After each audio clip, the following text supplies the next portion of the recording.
Paul McCartney breaks his silence on Oasis, the truth no one expected. It's not every day that a music legend like Paul McCartney speaks out, especially when it comes to criticizing other artists.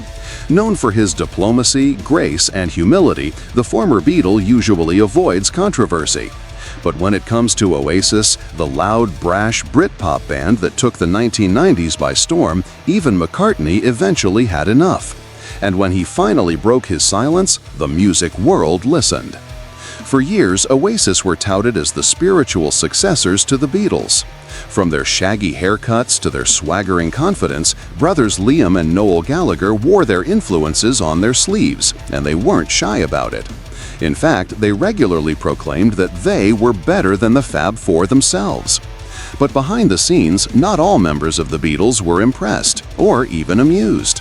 In a revealing interview on The Howard Stern Show, Paul McCartney finally opened up after years of dodging the Oasis question. For a long time, he had kept things classy.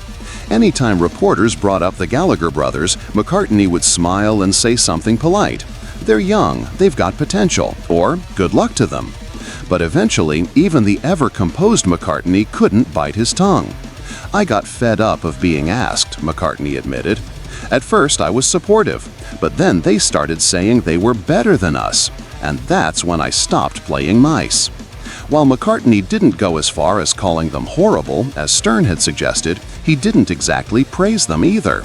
Instead, he called their music slightly derivative, a subtle jab from someone whose own songs helped define modern music.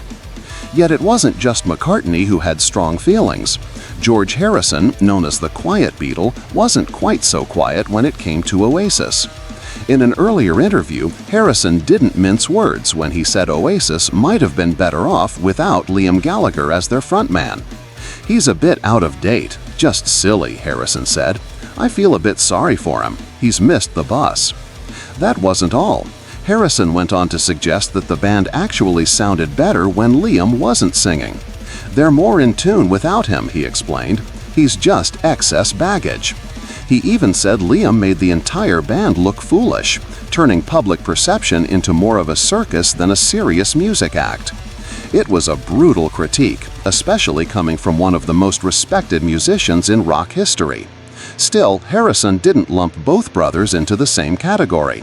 He gave some credit to Noel Gallagher, calling him okay and acknowledging his songwriting abilities. But even that came with a subtle dig. He implied that Noel could probably front the band himself, but only kept Liam around because of their family connection. "The one who writes the songs can sing just as well," Harrison noted. "But maybe because it's his brother, he's got to keep him in the band." Naturally, Noel Gallagher wasn't thrilled about the remarks, and he fired back.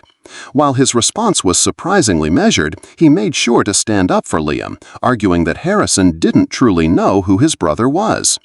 "George Harrison doesn't know Liam," Noel said.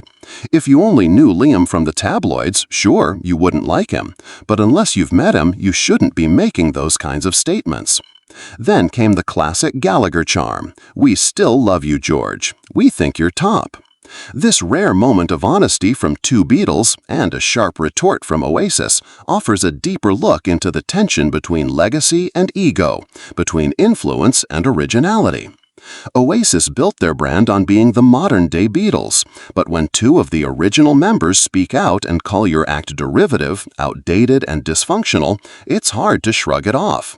Still, this clash of generations also proves one thing.